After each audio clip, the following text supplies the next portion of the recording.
And if you, I think so because I played way much than T-Bone. Oh no, he got that. Oh, hold him out.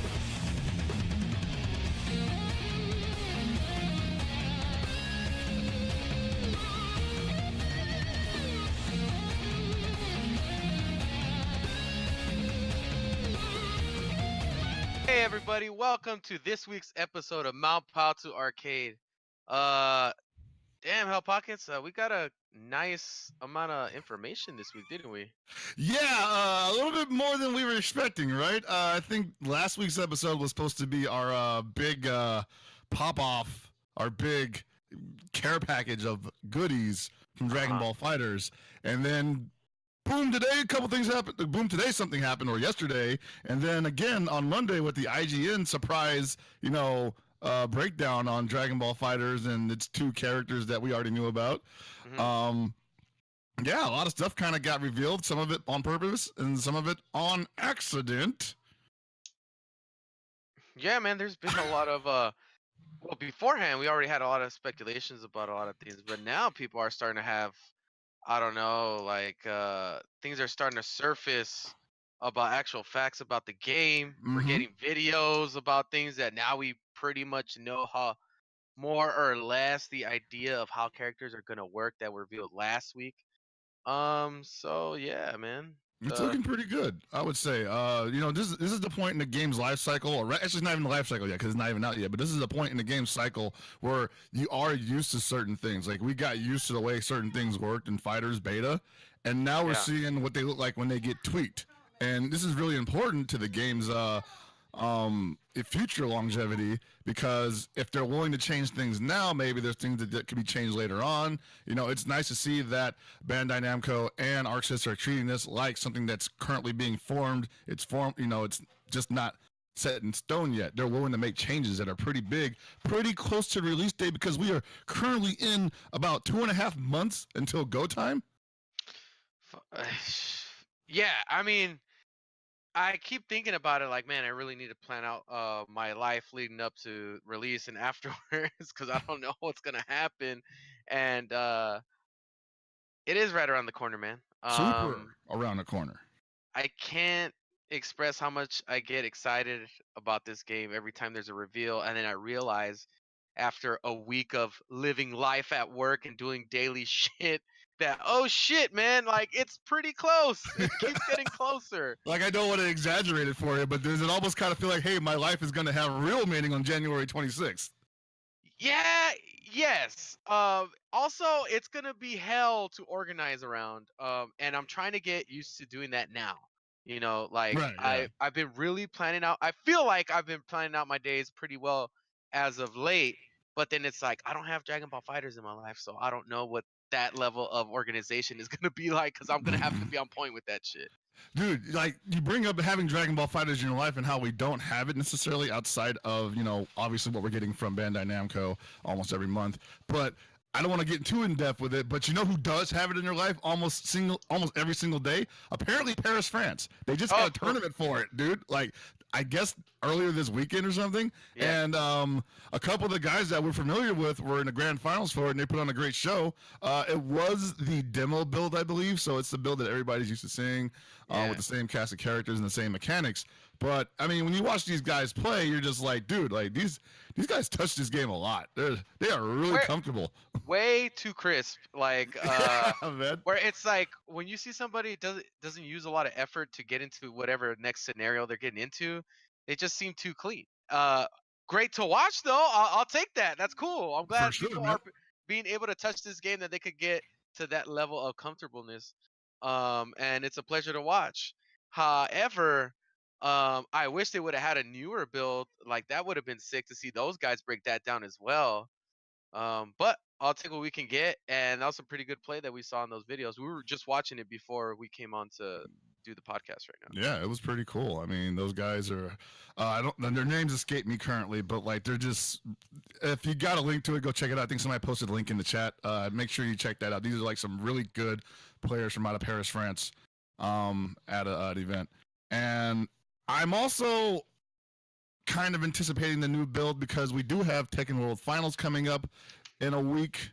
And I mean, we can only assume with all the fanfare surrounding the current build that we've been seeing, that we'll get into later, that build will be at Tekken World Finals as well. We'll finally be able to put our hands on it. You know, we'll be able to touch Nappa, Ginyu, Yamcha, Tenshinhan, and maybe they'll surprise us with something else. I don't know, but yeah, we're almost there, and you know, it's getting kind of crazy right now. The crunch time you're really feeling it, I believe.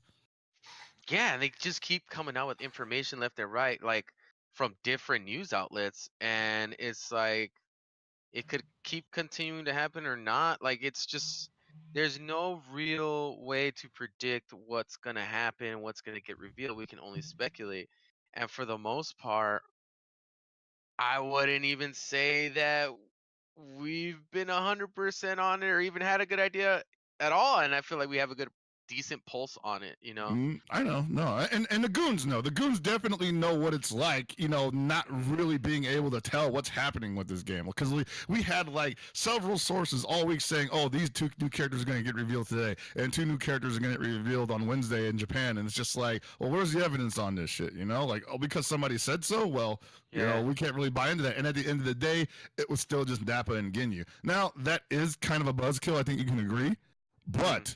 When you put that amount of time into studying a new character, and regardless of what's happening on those different programs, you're getting reintroduced to them and you're getting a fresh pair of eyes on them. So what I saw on Monday with IGN was basically what I went into Bandai Namco when I found out they were basically going to be talking about Ginyu and Nappa again. And so there were things I was looking for. There were things that I'd already seen and expected some different stuff to happen. And I got a little satisfied on that. But you know, that's kind of how it happens. As someone who has also tried to showcase a character in the past and didn't get to get all his ideas out, you know, that kind of happens. But I do want to. I guess we should talk about the IGN quote unquote unveiling real quick. I think it was Max Scoville for next big game, which is, I gotta say, like a big deal, don't you think? Like that they would dedicate an episode of something called Next Big Game to a Dragon Ball fighting game. I mean, the thing is too is you got to consider like IGN and specifically this guy Max. They're pretty big personalities and people in the game industry. So yeah, for them to dedicate a whole episode to that is them recognizing the gravity of appeal and audience that Dragon Ball fighters, even within their community of media, carries. You know. It's a great weight. I mean, it's like you're basically giving a window into the FGC and other competitive fighting games through this game, more or less. And I think that's one of the things they're kind of excited by. It's not that I don't think that they would do an episode on Street Fighter V or something like that, because, you know, well, it's obviously the timing is wrong for that, but it could just be a right place or right time kind of thing for Dragon Ball. But it's getting so much steam behind it, and there's like getting promoted in ways I would never even imagine possible. So we got some good information from that. But then we were all looking forward. Eyes were all on Wednesday morning, when Bandai Namco. Oh yeah, baby! Hey, you powered through that one. Hey, I was like, almost happened. I had to just keep on going, stayed on my feet. Bandai Namco had their own stream in Japan, featuring Nuki of Street Fighter fame, demo showcasing the characters that we'd already seen, and I gotta say, like, that one was a little more satisfying if you were looking for stuff that was, you know, unique to those characters individually, as well as, you know, stuff that they had changed in the system. You know, we've actually dissected so much shit from just like that little hour of viewing that, I mean, it almost feels like they changed a lot of important shit in that game. So because you brought that up, and yeah, seeing that video has really made me almost not give a shit about the older version, because now we know so many things have changed. Right? Exactly. Like we saw possible change in the tech rolling, or not tech rolling, but what's it called? I would just say ground teching, because yeah, there you go. When you get knocked down and then you tech the knockdown. Yeah, it did seem different. I mean, honestly, like we were talking about this before, I can't put my finger on it unless I go back and watch a bunch of footage. But besides that, there's still other changes that we know for a fact are different. Yes, like very stark changes. Yeah, like Piccolo's assist is now his homing sphere, which I don't know how to feel about that. That's a big freaking deal, though, man. That's Oh, absolutely. Like the fact that they changed it is a big deal. I just mean gameplay wise, I don't know how I feel about it. But oh well. Gameplay wise, or in general, if they're willing to change the assist that they've stuck to over this period of time, and just like, you know what, fuck it, let's just go with the homing sphere. Why not? That means we don't know shit about this game again. We need to start over. Well, let's talk about his old assist for a second. You know, it was basically a fake cross up because you didn't have to block that the other way. You could just block one direction, and you would block both directions if somebody tried to sandwich you real quick with your point character's attack. I thought if they ever changed it, that they would actually make that a real cross up and just fuck people with the unblockables. You know, like just fuck them up.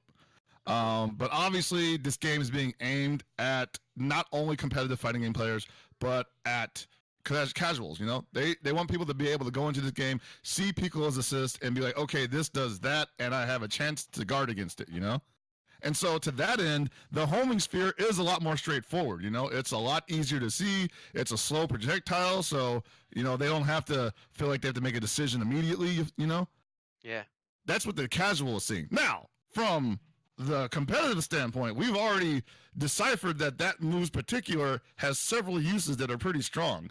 At least they were in the previous build. I mean, we famously had the discussion on which was better Oki, you know, homing sphere or Hellzone grenade. I mean, dude, and that's just that one character we're talking about. The thing is that we haven't seen enough gameplay from all the other characters because they're trying to showcase the new ones, right? Exactly. And we could take the new ones for what they are, but if the mechanics of the other characters have changed, like holy shit, we don't even know. You know, we don't know. There is not enough footage of the wide array of cast that they have now, which is steadily growing and is starting to become its own little monster of like, holy shit, you're gonna have to deal with all this shit when this game comes out. You know, it was already bad, right? It was already like if you got knocked down in the corner, like you hard to blockable all day. Who knows? Dude, they could have changed the parry mechanic or the deflect mechanic. Like they might have made it quicker. Yeah. We don't know, and that's something that people don't really consider. First they consider of like, oh well, this move seems to be a little different, but it's like, hey man, people weren't really using the parry mechanic too well or at all. They weren't committing to it, so I don't know, man. It's really throwing me for a loop. I really need to see some more gameplay of the new version. Right. That's something that a lot of people were saying that you know, the people that were getting a hold of this, not just obviously the fuck. We got him, Bando Namkai, baby. Oh, we need to get a counter for that shit. Oh my god. Every time I scoop the word Bandai Namco, just like hit me in the butt, you know. It's all right, man. It's all good. They're like the people weren't just saying about that. They were saying about the Game Informer the Game Informer stuff. They were saying there wasn't enough information there with the IGN stuff, with the one yesterday, and you kind of have to cobble in a lot of information from all that stuff. So yeah, you kind of always get left with this like feeling of thirst in your mouth where you're just like, man, I really want to play this game even more now because there's all these things I want to try out. Like Nakia always says this, even when he gets a chance to play the game, he's always left wanting more because there's something he didn't think about trying out. So, but I feel like we're a little more satisfied today because there's been some pretty meaty stuff that came out, and I'm gonna jump right into it if you don't mind. Go ahead. So, during the Bandai Namco stream in Japan yesterday morning, there was a sequence that led up. Well, basically, what led up to it was we learned that the employment of dynamic smashes net you a Dragon Ball pretty much every time. That's the way you get them. Really? Previously, people believed that you get it from the combo count. And I mean, they had evidence to support that too. So it may have worked that way in that build, but in the current build, if you do a dynamic or an auto combo, like you get one apparently. I don't know if that's like gospel or whatever, but that's what we were seeing happening. And then there was something strange that occurred where Onuki, all 7 had been gathered. Onuki scored a knockdown, and then all of a sudden the Dragon Balls appear on the screen, and we are treated to this half-a-minute long sequence of Shenron being summoned. I will say that it is beautiful. It is amazing looking. Even in the low bitrate video quality that they had, it was amazing to look at. And then we were given a shot of 4 options in a formation, a square formation. Well, not square. It was like whatever, T formation. There we go. And immediately they cut away from the film. They cut the film after that. They cut the sound. They cut everything. And Tomoko's like, nothing. Nobody saw anything. Like that's literally what she's saying. Nothing happened. Nobody saw shit. And everybody's like, what are you talking about? Like that's very clearly like, Shinron being summoned, and like the Dragon Ball system has been unveiled, and some quote people unquote accidentally. Quote unquote accidentally. Now the weird thing about that is like, did they do that on purpose? Is it a work? Did they were just like meaning to like accidentally show that, or were they like legit like, oh crap, we didn't know this was gonna happen? And I mean, there's been some debate about it. There's been some debate about the system itself. You're basically forced to watch this long summoning sequence, and then you have to wait for you potentially have 5 seconds or 4 seconds to choose an option, which ranges from rebuild my meter to max it out to 7. Give me another sparking in case you already use it. Maybe it gives you 2. I don't know. Make me immortal, which a lot of people believe gives you like regenerating health. And then there's, of course, bring back a fallen partner, which rebuilds or brings back one of your teammates. And it's been polarizing. Let's put it that way. Like I definitely had a hot take on that morning where I said, "Hey, turn them off. I can definitely tell that you are on a certain side of this argument. I am on a certain side of this argument just because I'm coming from an angle of production. I'm thinking about the guys in the production pit that got to stream these pools. I'm thinking about the TOs and the judges. They got to run them, and every match somebody's summoning the dragon. I think this comes from experience from being part of the KOF community and how long those tournaments run. Maybe that's why you're like, oh no, I wanted to play a game that went relatively quickly. Yeah, because like when we were playing the beta, like matches would go pretty quick, Like unless we were fucking around. Very fun. The thing is like the game is very fun. It found a good balance as for how long a match goes, that you can just feel like you could just throw time away to this game. And maybe you just feel, or a lot of these people may feel this way, that this may affect the balance of the speed of the game, not necessarily in how fast characters move or anything like that, but how fast a match goes, right? And the crazy thing is that right now we kind of don't even know that. We have a semi idea of it, but we kind of don't know that because we haven't reached like max level damage combos. We haven't figured out the most optimal situations that we can put each other in. The game hasn't matured at that level that we can really put a nail in how long a match goes. But at the very limited glance that we have, it's been super fun, and the amount of time that they have right now is pretty much damn perfect, at least for me, in my judgment. And I think a lot of people might say that as well.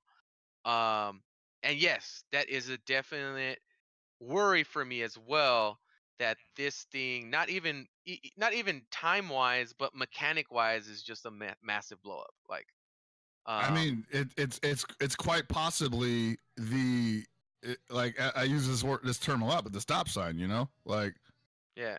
And I know it's like an offensive thing because obviously the person who activates it is probably in the mid combo, and we don't know what happens after the wish is made. Do they just reset to neutral, or is the guy like right back where he was when he summoned a dragon? He can continue his combo. I mean, we don't know what happens at all. That either one of those situations are up in the air. But I mean, it was just surprising. I would say it was definitely jarring. And then the reaction that they had on camera was certainly like, "Oh man, I don't know how to feel about this. I don't know if I can trust this mechanic, Now, that being said, I've had time to think about it, obviously, because yesterday I was definitely like, you know what? Like, I'm not a guy who enjoys clashes and injustice. I'm not a guy who enjoys long super animations. All that stuff doesn't do it for me.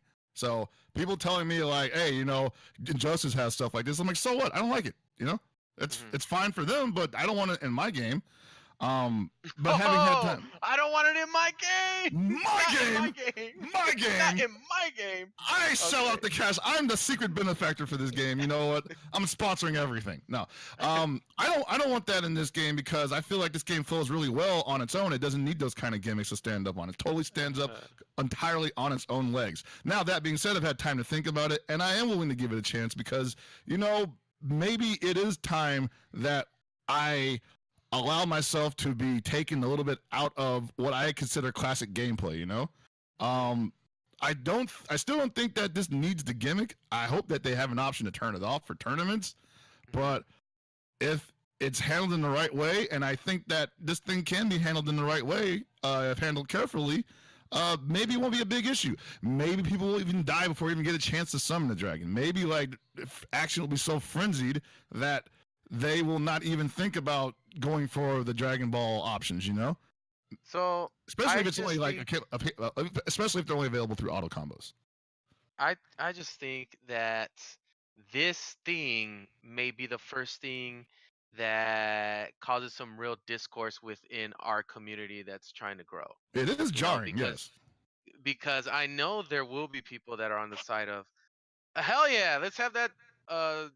Let's summon the dragon in the fucking fight. That sounds cool to me. Let's do it. The imagery's beautiful. Like, why wouldn't you want to do that all the time? I get it, sure. But then there's the other side that I feel like I lean towards, where it's like, but the game, man, the game's so fucking good right now. Yeah. And we were talking about this with Nakiel and Tatsu, where it's like, we just every time something gets released, it's like, I hope they don't fuck it up. Like, it's so good right now. I hope they don't fuck it up. It is a risk. I mean, we knew it was going to be a risk when we saw it. Yeah. And dude, I don't know. Yes, I lean on the side of not having it. However, I don't know. I gotta see it more for what it is, and we haven't seen enough video or people had enough time with it.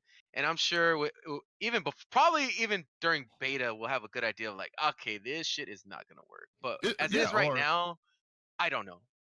I think that the biggest issue that that system poses to the game, and especially if you compare it to other games that have those kind of long sequences, is that it takes your opponent out of the game. Like, you get to decide on wishes. You get to watch that shit happen. You're just like, okay, cool. Now I get to decide to buff myself. Your opponent in the meantime is like, well, we'll see what's happening on Twitter. It is a very odd thing in a game. I might argue that it may be even worse than the Injustice clashes as far as breaking up the gameplay. I think it is. I think that the Injustice clashes at least allow the opponent to make a decision also, so there's definitely some engagement there from the opponent still. But in this, you've been disengaged. You disengaged the other person. And you don't want that to happen in the one-on-one fighter, But at the same time, it's very early build. I don't think this is indicative of what this game is going to look like on January 26th as far as that's concerned. I think that they have plenty of time to tweak that and decide if they want to include an option to take it out or if they want to perfect it to the point where we won't even feel like we need to take it out, Yeah. And I think that they wouldn't put this in the game if they weren't intending for that to happen. I don't think they would purposely torpedo this beautiful project, that works so well on its own and be like, let's just hit the brakes. Well, man, this week has definitely been a very polarizing week for a lot of people because I've seen a lot of people post like, okay, I'm instantly turned off from this game now. Yeah. Though that's a little knee-jerk. I don't agree with those statements. I think you should. I'm still super hyped for this game. I don't care about Dragon Ball. I don't believe them. I don't believe that shit either. I don't believe them. I understand that maybe your level of I'm worried about this game has gone up, but for you to say man, fuck this game, I'm not gonna play it. We've been hearing it over and over these past few weeks, but I'm like, man, if something they were talking about the DLC the same way, these people, right? DLC, screw these guys. Screw it, I ain't pre-ordering this shit. $100. Come on. Yeah, okay, brother. Come on, man. But yeah, it's a little it is a bit of a knee-jerk reaction, and like we were saying before, man, that just makes it so much more important that you guys pre-order this goddamn game and you get in for this beta and we see what it's all about, and we break it to pieces. Like, chill, baby, chill. It is what it is. I mean, it is true. Like, that's the thing. Like, if you like the game for what it looked like before, and you'll agree with me, it ain't that different, you know? Mm-hmm. Like, I think that a lot of people like to look for something that just sours the punch bowl, you know? And this is probably the first game where there's been a couple times that the punch bowl has been kind of soured, and people are still like the next day like, all right, on to the next subject, you know? It's been a while since I've seen people that positive about a game, myself included, because I definitely don't like spending money on something I may not enjoy. And I'm still like super fucking hyped for this game. I don't. That's why I don't believe those people that say like I'm not getting this game anymore because of Dragon Balls. And then and what happened today? Like people started posting footage of freaking Yamcha and his freaking dive kick and his up kicks that are taken from Yun, and they're just like, dude, I'm back on here, baby, back in there. Dude, yeah. I mean, if those things are gonna take you out, I mean, you probably weren't gonna play the game from the get-go. I imagine. You know, like. I don't believe those people exist. I do not believe a person that exists. I do not believe there is a person that exists that said they were going to play this game and decided that they weren't going to do it because of DLC, because of Dragon Balls, or because Yamcha is Yun from Street Fighter 4. I don't believe they exist. Even a crazier part, and somebody did bring it up in the chat that reminded me, is that how people were so split on the supposed Bulma inclusion. I was like, oh shit, I didn't know this was a topic of people's ire, you know, like fuck, I got a serious problem with this Bulma being in or out. I thought people would be like, yeah, that's whatever, cool, you know, or maybe even super excited. But people, they're on both sides. It's crazy.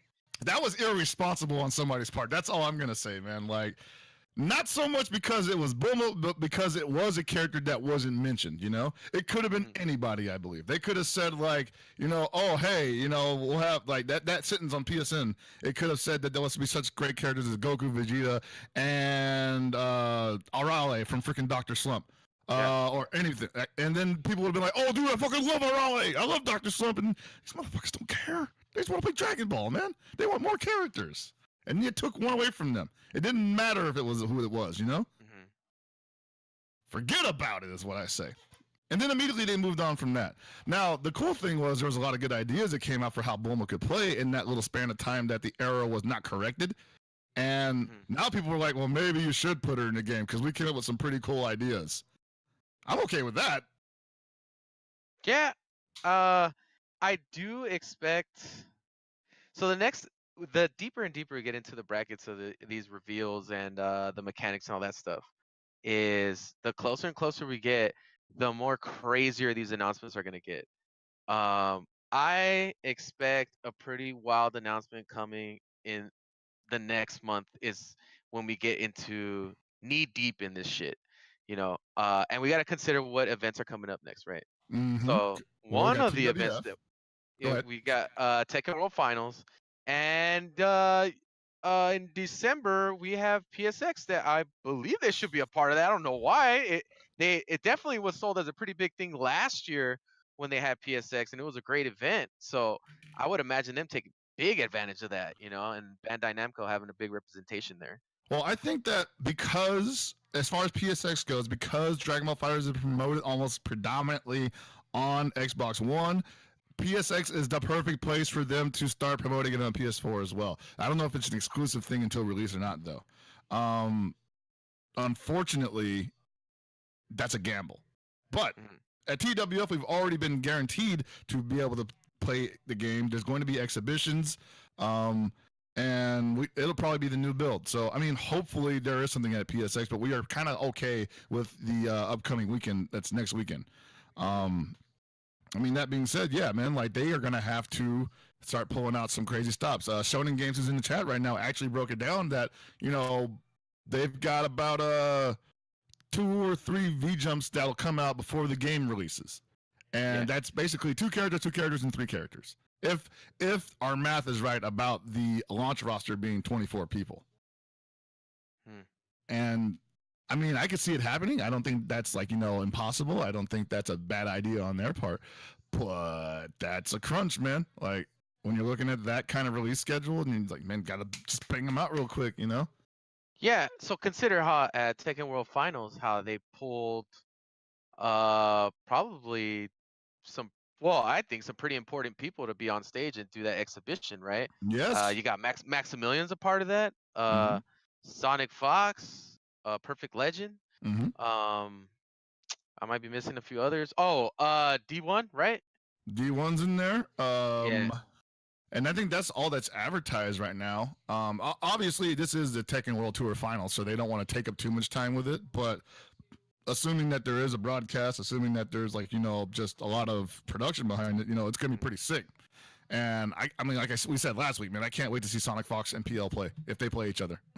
I mean, they picked those guys out for a reason. Like it's not like they just got, oh, let's just get the local people to do some work on stream real quick and we'll be all set. Or maybe even let's just have some of our Q&A testers up on this stage real quick Mhm. for us. They pulled some very specific people to do this stream. So, even if we just get some new gameplay at base level, I hope we get the new build. But I do expect some nice things to come out of this. I do too. Like I think this will be a very nice. If for whatever reason it's not at another event out here after this, it's a good way to just get the whistle wet for January 26th or whenever that open beta is supposed to start. Man, we need that schedule, dude. Yeah, that is kind of wild, huh? Because we did get a pretty. We got a decent warning. We got a warning schedule. shot for Yeah, that one. for the last beta, they let us know a good while ahead of time. Like this is what it's basically gonna be, right? And we kind of haven't gotten that heads up yet. So I don't know. And we were speculating, like, is it gonna happen the week before? Is it one of those things where it's like leading up to the release, like a few days before, or is it gonna be like a month or whatever? It's like we don't know, and we're gonna have to be ready for whenever the hell that happens, because I feel like it's just gonna be a quick thing that they announce. Is like, all right, bitches, you ready to jump in on this? Actually, Showing Games brings up a good point. Jump Festa is in December, so that's another big pop opportunity to unveil stuff. But yeah, man, like, whew, I wouldn't want to be their marketing guy right now. That guy's not going home for a while. Mm-hmm. And so, yeah, we're just looking forward to beta and hopefully getting some information on that. And like you said, like if they just launch it on us in the last minute, or if they give us a schedule, then we'll have plenty to be excited about. But right now, I'm kind of like, I mean, we theorize this for a second? Like with 26th of January, open beta, hopefully a week before that, early access, hopefully a week before that. So maybe January 15th, 10th is a day for it. Ballparking it. Dude, also the release date of that game is on January is stacked with a bunch of pretty decent games that have a pretty big following. One that I know of for sure, Monster Hunter.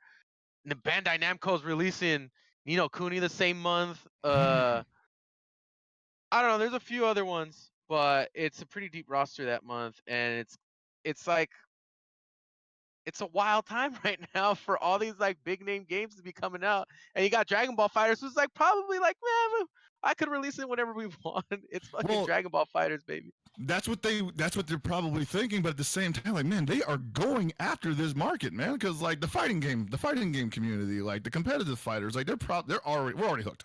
We are already in there. And so now they're really coming at us, and they recently released a trailer today. They're really coming at us with that story mode stuff. The story mode is like super robust. It's interactive. There's matches you can play in the middle of it. And I mean, they talked about previously about how Android 21, the only original character so far announced for this game, could, if popular enough, appear in other Dragon Ball media, even the show. Like they are going after their market at the juggler. They're just taking everything, And so they probably could. I think it's one of those things where I think lately people have really been taking the opportunity to get the much out of their properties. Like I remember for Dragon Ball for a while, they didn't provide much. Like saying like the 90s, even when it had its like little jump of like popularity where a lot of people got exposed to it, they didn't give people what they wanted for the longest, right? But it's like, and then at a certain point, it was like, all right, motherfuckers, this is what you asked for, and they just roll it out on us. just heap it on or just shovel it on, dude. Like it's almost overwhelming, you know? Like it's almost overwhelming the amount of stuff that they're trying to just pile on to the fans, to the players, I mean to their own employees probably too. And then on top of that you get this crazy story mode. And people are dissecting the shit out of this as well because there's like imagery of a Majin in the story mode trailer, and some people were saying like, "Hey, that looks like Kid Buu, but doesn't have the M on the belt buckle, and it's got a bra on, so it's got boobs." So it's like a female Majin, and then somebody says, "But that looks like Android 21's hair." You see, become a fucking Majin? Like, what the hell, man? It's definitely different. Like, it's not. It has aspects of another design, but it's something else, you know. Like it's pretty much more than I would expect, you know? And I think that's what feels the best about this game. Just about everybody. It feels like more than they would expect from a Dragon Ball fighting game, at least. Yeah. I feel like the old Budokai games did a good job of that, and that's probably why they're so beloved. Not just because people found a way to make them competitive, but because those felt like really fun single-player experiences, you know? You got to fly around these maps as Goku and, like, hunt Dragon Balls, look for fights, basically play out story modes, and find secret endings and secret alternate paths. And so it's a pretty nice, robust game, and now they basically took that idea and blew it up. Now it's completely all 100% original. They can do whatever they want with the storyline because none of it really matters until we decide that it's popular enough to matter. And now they're talking about cross promotion with other Dragon Ball games, bringing characters from Dragon Ball games that aren't in fighters into fighters. You know, you got Chronoa, the Grand Kai of Time, being a special DLC avatar for your online shop, which is basically opening the door to every Xenoverse only character appearing in fighters open in the future, possibly in some form. Yeah. It's massive. And I think the opportunity, there's a lot of opportunities for sure. It's crazy, man. And like, and then they ask us, well, you know, when should we release this? Like when should we release this? I'm like, you know, it doesn't really matter when you release this, you know. Soon. Basically, that's the only thing. Soon as possible. Soon. That's basically it. And I think they realized that, and they were like, yeah. I guess we ought to do that as soon as possible. And you know, they're like, well, it's releasing on February 1st in Japan. Fuck that. We're going January 26th. Yeah, that's right. Man, yeah, dude. Whenever they pulled no punches for this game, man. Like we talked about a little bit where it's like it seems like they got everybody on deck, and this timeline has not only sped up because it totally has. Yeah, it definitely did. Because the initial time that they gave us was like somewhere in February, right? And now it's in January.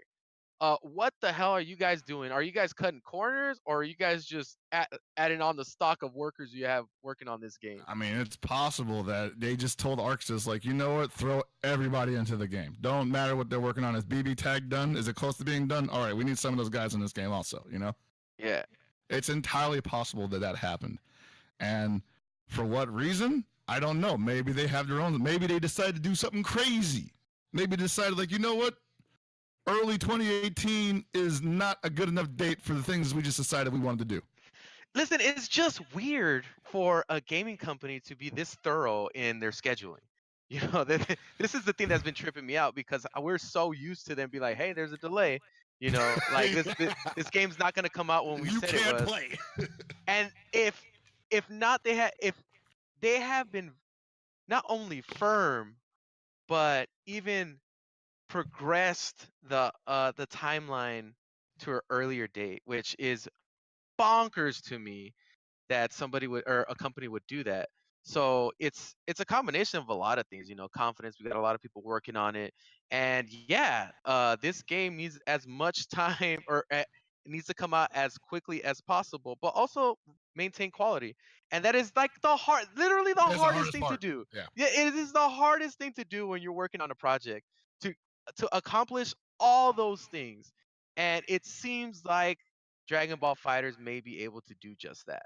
Yeah, I mean, the only thing that they really have to concern themselves with now is are they going to meet this mark that the community has set for them as far as the casting goes? You know, I mean, they still have not said what their final number is. Some people are just looking at that website and saying, well, Ginyu's row has to be completed, and there's a space for another row underneath it. Now, obviously, they don't both have to be completed before release, but I think people would like to at least see that Ginyu's row was completed and full of characters by the time that the game was released, before we start adding these 8 DLC characters. Yep. Dude, freaking ridiculous, man. But I can't wait for that story mode. That was sick. I'm actually, like, you know, as a Dragon Ball fan, I am not normally excited for the non-canon stories. Sometimes they're cool. Like, the universe stories are all right, although I do feel like it could only work in that kind of game. Mm-hmm. And then I'm looking at this and I'm like, well, what are they going to show us now, man? Are they gonna change my mind again? I'm not against it. You know, if you can make me like something, I'm all for it. I'm totally not one of those kind of guys that's like, oh, I don't like it, never will like it. Nope. I will change my mind at the drop of a hat, please. Make me enjoy it.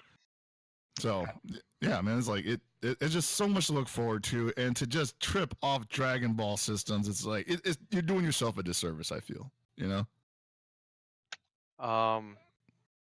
Yeah, man. I don't know, but all I know is we keep talking about it. It's around the corner, and you know, before you know it, we will have some real facts real soon. Real soon. Like, And I know. Oh, go ahead.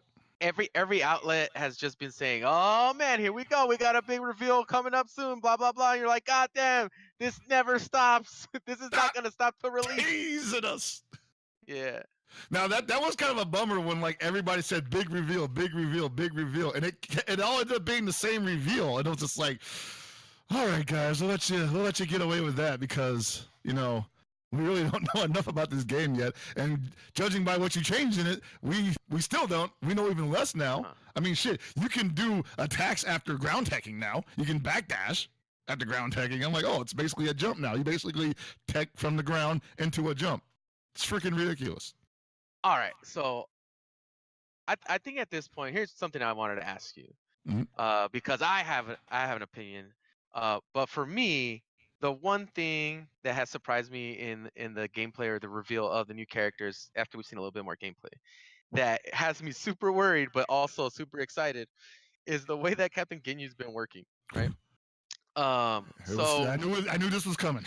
so I know that you've been talking about, like, oh man, like, Captain Ginyu can just be a really solid character outside of having his body swap gimmick or whatever. Mm-hmm. But also, I've been watching the videos, and they gave this dude a fully invincible body swap super, which is like, oh shit, man, that is gonna be so valuable in a game where you have to eat a lot of offense. Now you got this fully invincible body switch. Some scary shit, dude. on top of just the body switch, right? Yeah. So for me right now, as far as what they've revealed in the game, that has me both excited and like, oh shit, I don't want to be on the receiving end of that. Like, we're gonna be really careful when we play this game. I just want to let everybody know, when you get the body switch with Ginyu and it hits, like, the opponent is fucked, because one, he gets to be Ginyu without the Ginyu force, so he doesn't have like 20 freaking assists. Yeah. And two, you probably got less life, because that's probably the only reason why he's going to do it, because Ginyu on his own looks like an amazing character. Yeah, definitely. That is like the biggest FU move I've seen in the fighting game in a long time, man. It's like, you know how like in KOF 13 where Ash does a seal on you, and you're like, oh crap, yeah, I can't do anything. That's basically what it is, except it's for the whole match. Yeah, that is a good comparison. In 13, Ash could pretty much make you just a normal person. Like an invalid, man. Yeah. You forgot how to fight. And that's something we didn't even really consider, that, did we? The fact that he couldn't use his specials once you body swap. Like, we were just thinking like, oh shit, you're Ginyu, like you're full on Ginyu. But the fact that that's a part of the character is like, oh shit, like you are really handicapped right now. Yeah, you basically have access to his only unique moves, which is like a shoulder rush and a hand blast, which I think gets more powerful if you hold down the button and use more meter, but still extremely limited in comparison to what he had before he body switched with you, and probably what your character had before he took it from you. Yeah. Whoo! Yeah, that character Ginyu looks so dope. Like yeah, like on his own, like the character is like, dude, like that is like you saw the one where like Jeez and Berter like teamed up and like became like the freaking Stormball. It's so fucking cool, man. I mean, you got all this shit on screen that just looks amazing, and then his poses for every assist. Oh man, this guy is eye candy, yo. Like, and they know it. They're like, Ginyu is our baby. We love this motherfucker. We show so much love to this character. You know, we got the win poses, the intros with all the characters in it. It's so fucking cool, man. And that was like right up Arx's alley too. They were just like, when do we get to make Ginyu? You know, when do we get to make like the super flamboyant posing like captain of the special forces that work for Frieza? Like, when do we get to do this? You know, because when we do, no one is going to deny that this game has the most character in 2018. You know, like the intro alone is freaking like they fart colors on the rest of the team. You know, you got selling. I really like the theme that they use, the music that they provided for the trailer. It's really good. Like, yeah, Ginyu right now is my favorite. He is my favorite visually, and mechanically looks like he's gonna be a monster. So yeah, like I don't know if they can even bother with another character like that, because we already have 17. We've got Tenshinhan who has the Chaozu suicide assist, which is like that shit's ridiculous too, because that's so fast. It comes out of left field, literally comes out of left field, grabs you and explodes on your back. And then you got Nappa with the Cyberman, who basically works like Jacko. Nobody really thought that was going to be how they ran him, especially if they are coming from a Dragon Ball Extreme Butoden background, right? And so here's this guy who's like just humongous, big normals, good mobility, and he can plant his own minions who move independently of him. Mm-hmm. You know, like, and you're just like, well, how do they get any better? Fucking Ginyu. 10 assists plus this 2 in the back. Yeah, man. What a treat that character is. Yeah, really cool. I just don't know how they top that now. I feel like now we're almost relying completely on just fan service. Like, that's what we're looking at from now on. I don't really believe that. I think they can still make some cool characters, but when you make a character like Ginyu and you like, it's almost like you blew your load, you know? It's almost like, man, how do you outdo yourself on that? And I believe they can, but I don't know how they're going to do it. This is the first time we ever seen something like that, right? Where they created all these models for one character. Yeah, I just wanted to get this little bit of time to really gush about Ginyu, because goddamn, that was really cool. Really cool character. I'm excited for here's the thing. I'm a fan of the series. I'm excited for almost majority of the main cast that gets put in. And I haven't got let down, especially visually. Visually, they all look great. So, yeah, just want to get a little bit of time to gush on Ginyu, because man, that guy's gonna be crazy. He deserves it, man. Shoot, I don't even know where else we can. Want to move into questions? Or? Yeah, we can just move into questions now, because I think I'm like, whoo. Yeah. Okay. Right. Super producer Gibby, are you ready for the questions, sir?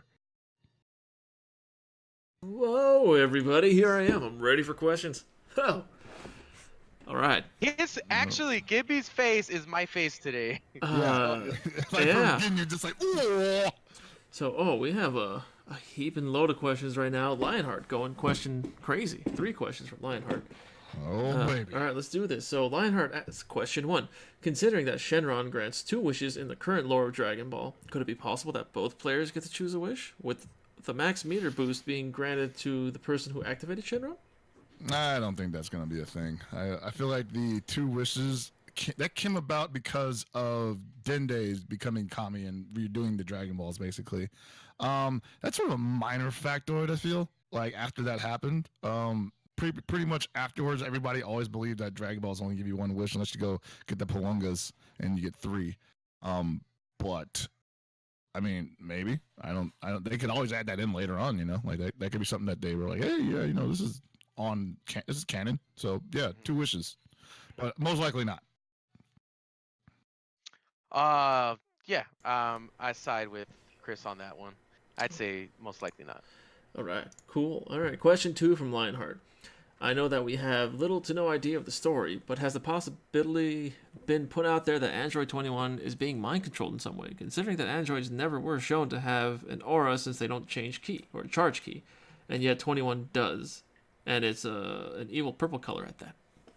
So the interesting thing about this is if you watch that trailer, there's a lot of hints given away about what Android 21 might actually be in truth. Like one of the most damning pieces of evidence I saw, or heard rather, was Goku's exclaiming, "You mean she wasn't even human in the first place?" quote unquote.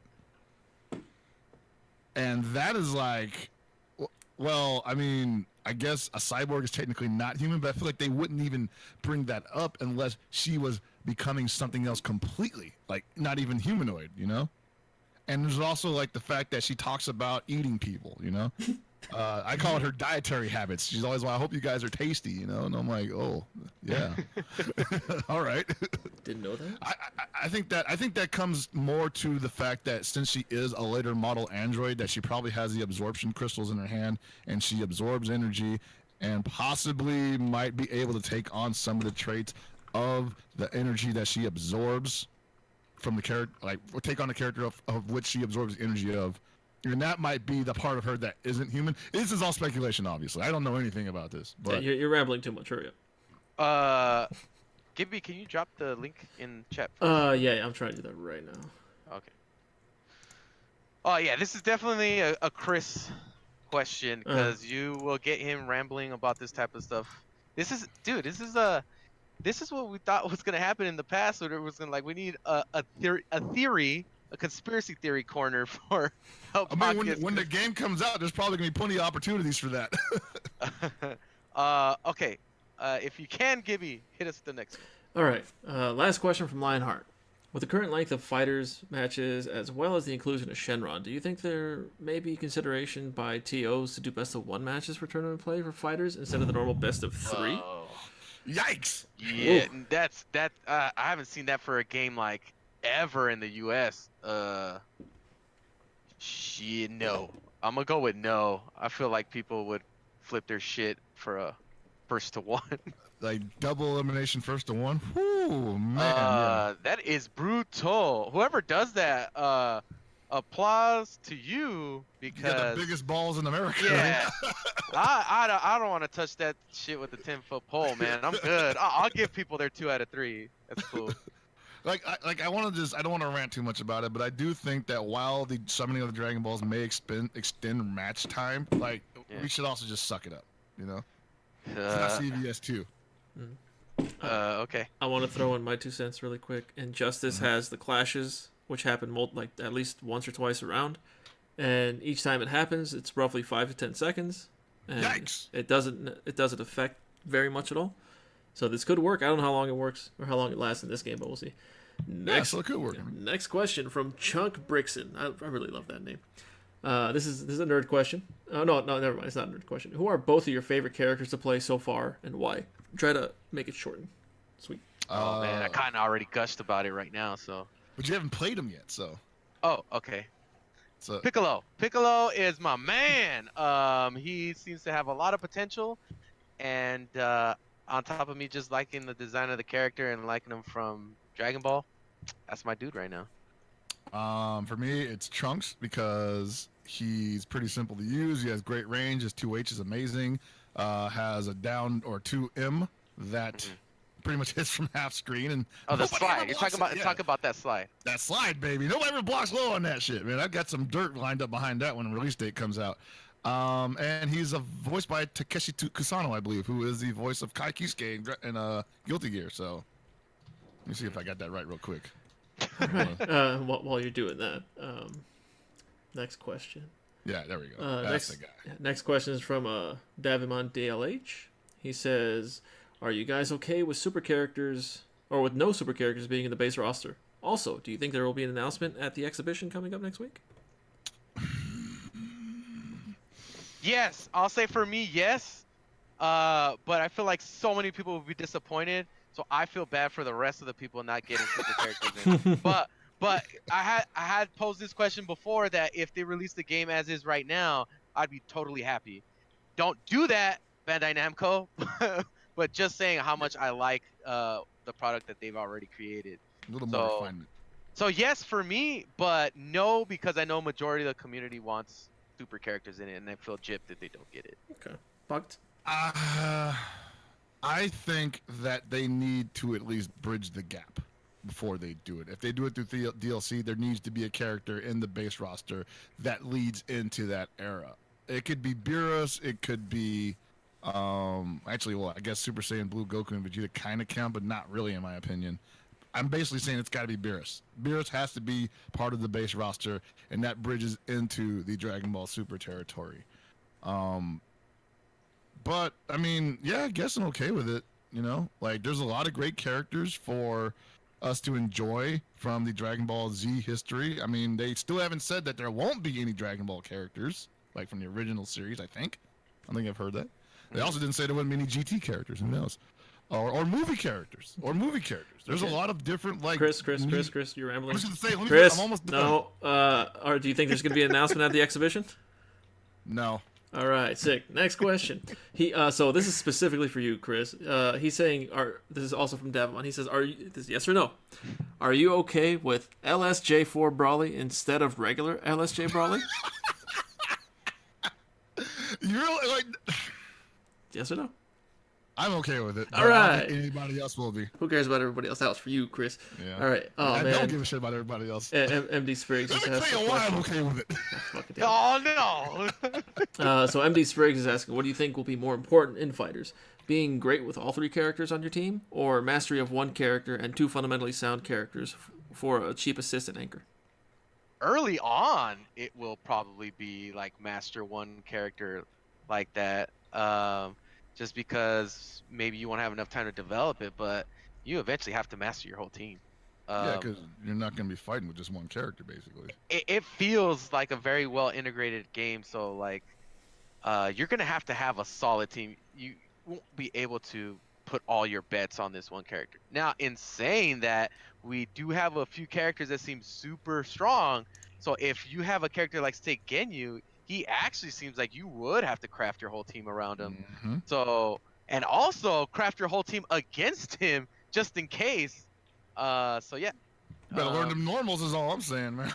Exactly. So I would be more on the side of learning all your characters. Maybe in the beginning, you master one just so you could see how you could make a team around it. But for me, yeah, going hard with all of them, man. I think I would pretty much agree with that.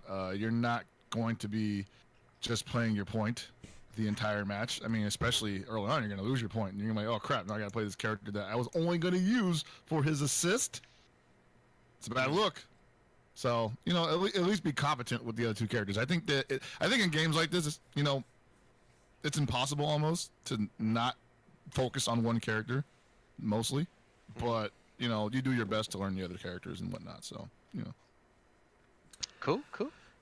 DJ Krilly D asks, since we don't know exactly how Ginyu works in this game, you think that using his assist could be punishable since he sends them out far? Since he poses when he sends out his assist, he could be open. I was kind of wondering about that too, because it does have like quite a long pose for his assists. I'm guessing that maybe he may not be completely vulnerable right away when those things happen. Or maybe he is. I don't know. We haven't seen that interaction really occur in these matches, have we? I would say that he is that he is vulnerable because I've definitely seen some footage of like him trying to call Guldo to do like the freaking time stop thing, and Guldo got smacked. And Ginyu was behind him, so it was like, okay, I'm cool. And so that was something that I was thinking about, was like, what if each of these callouts, each of his summons, take a hit? He basically gets human shields that have no consequence to him. Oh, man, that's a whole nother level to that. Yeah. So... Interesting. We need more footage, guys. Let's get on it. We need more footage. Yeah, they probably also have different speeds on startup, too, so, you know, it's probably fine pulling one up real close. Yeah. All right. DJ Krilly also asks, do you think there might be selectable assists in character select, like changing Piccolo's orbs? Oh, this is something we were talking about earlier. Multiple assists. I think they've opened the gate to that. Mm-hmm. I think that with the changing of Piccolo's assist, they've at least admitted that characters can have more than one move available for assist that they would think about. Yeah. Okay. I agree. Oh, okay. So Shonen Games asks, ooh, it's a long one. If 21 can absorb certain people, since the Majin-looking figure in the trailer sort of looks like her, what are the odds that she can possibly absorb Saiyan Ki and go Super Saiyan, or absorb Frieza's DNA and have Frieza race form? Could she be this game's Seth? Or is it actually some weird Super Buu form where she absorbs a female character like 18? What are your thoughts? It would be cool if she could, is my thought.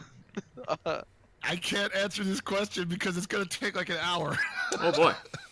All right, I'll try to cut it down. I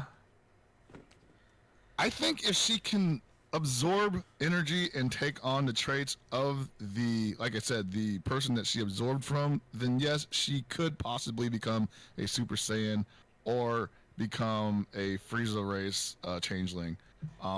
But that's assuming it works like that. You could end up having like, yeah, you could have like Final Form 21 or Super Saiyan 21.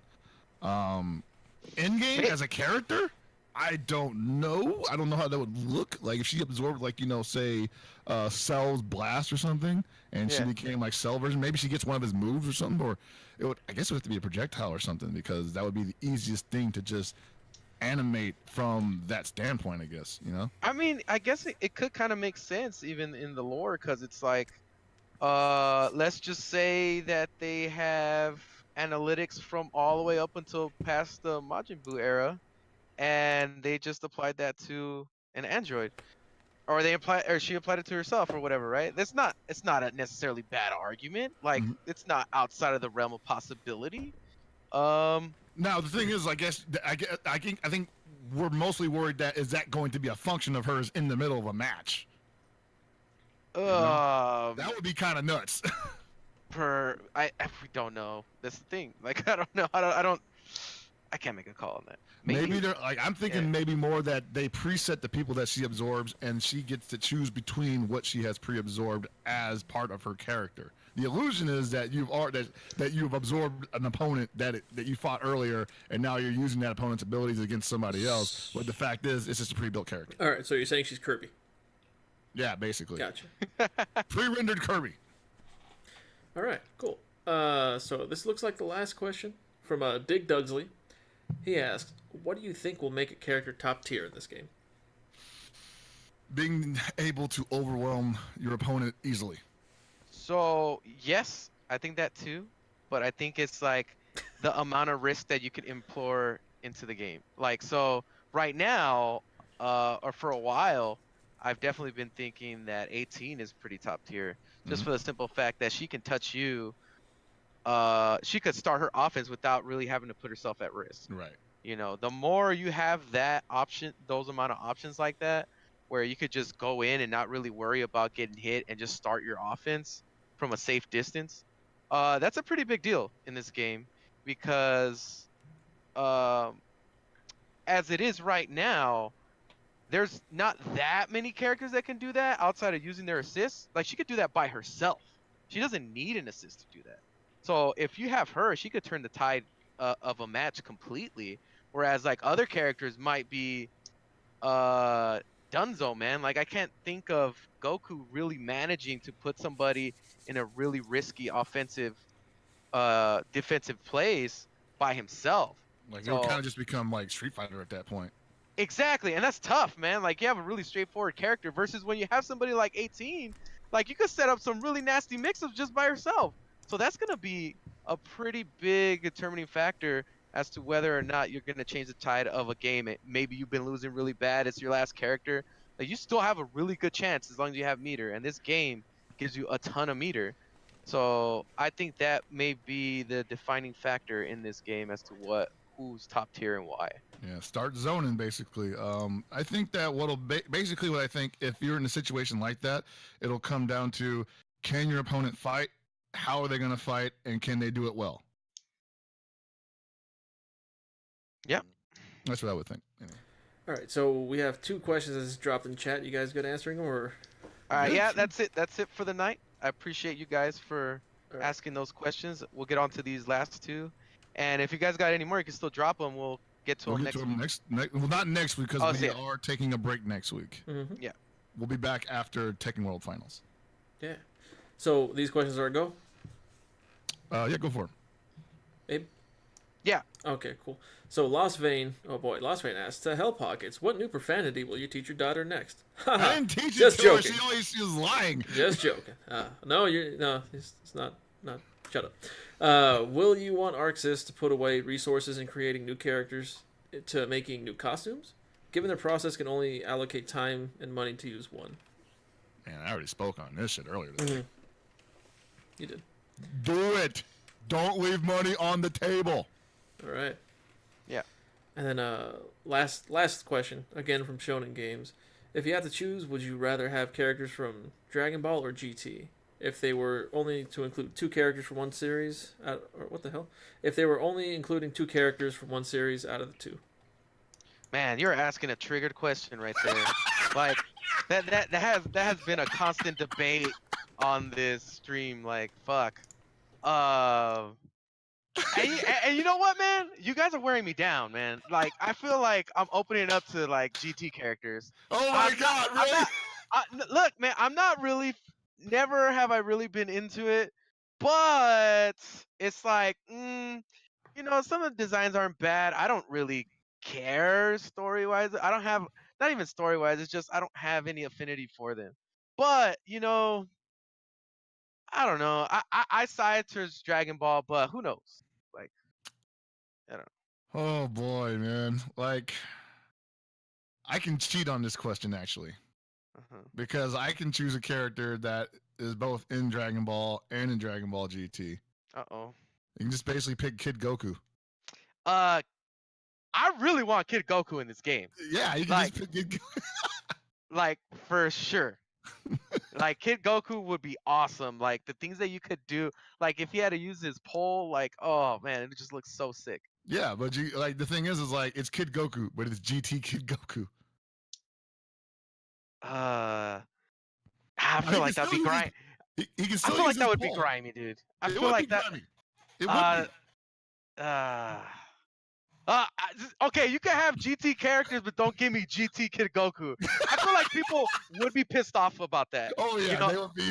I feel like, oh, we got you a GT character. People who wanted GT characters, like, yeah, it's Kid Goku GT character. Oh, fuck you. Hey, fuck you, man. It's Super Saiyan 3 Kid Goku. Yeah, I think that would piss people off.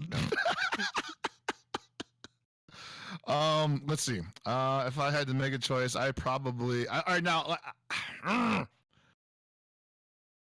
I'm not like a huge fan of GT. I just know that Bandai Namco likes using them a lot. So, but if it was my personal choice, I probably would go with OG Dragon Ball, at least in terms of the villains. If they use the villains from OG Dragon Ball, I'd be all about it. If they want to use anybody else, maybe not so much, you know, because I think a lot of those characters end up carrying over into Dragon Ball Z.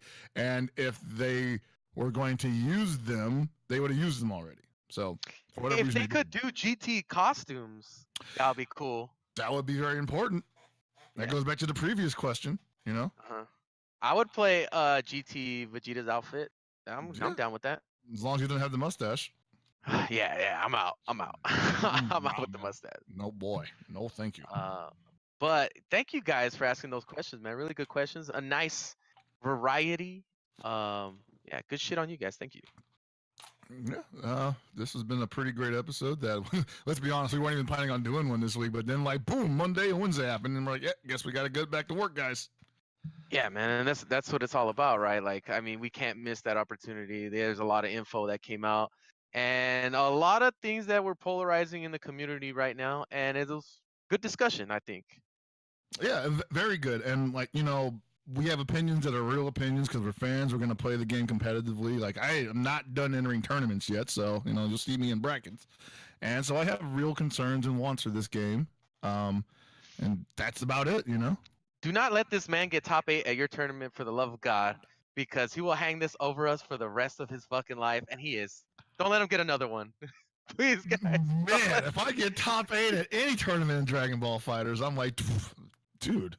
That would be legit. I'll give that to you. I would totally give that to you because I feel like the tournaments will be stacked wherever you go for that game. Oh, dude, the amount of people that are jumping on this game now versus what I was seeing like maybe a month ago, it's like freaking gigantic. We got Richard Wynn, Marvel Infinite Prodigy. And actually, not really. He's just a prodigy in general. But we got Marvel Infinite's Richard Wynn pre-ordering the game finally. We got Killer Kai saying he like what Yamcha look like.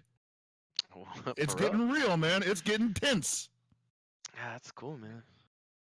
But yeah, man. I mean, a great week. A lot of good info, and I look forward to our next episode, which will be occurring the week after. We will take in a week break. But yeah, look forward to all the info, all the Tekken World Finals tournament. I believe they will be streaming that, so check that out. You might be there, or you are gonna be there, Chris? I am gonna be there. It's literally across the street from my job, so I'm gonna be there. I got my camera, got my laptop, got my microphone. I'm gonna be doing interviews. So expect content on the YouTube after Tekken World Finals, as well as a special episode afterwards on the Thursday, obviously. Also, if you guys would like to support us by subscribing, you can get this beautiful man's face who is currently plastered in my camera spot here. That man is handsome as shit, right? As one of your emotes. So yeah. That's definitely there you go. Mm-hmm. What a beautiful man. Gibby, our producer who asks us the questions and runs the stream pretty much for us. Okay. And so thank you guys for doing all that stuff, and I'm gonna hand it off to our main man right here, Hellpockets, to take us home. All right, everybody. Once again, I want to thank you for joining us on this fine Thursday evening for another episode of Mount Paozu Arcade. If you can make it out to Tekken World Finals, I will see you there. But if you can't, again, expect great content coming from that, as well as a great episode coming afterwards. If there's no other questions that we got here, then I think I'll send us home with a great old keep it super. You know what I'm saying?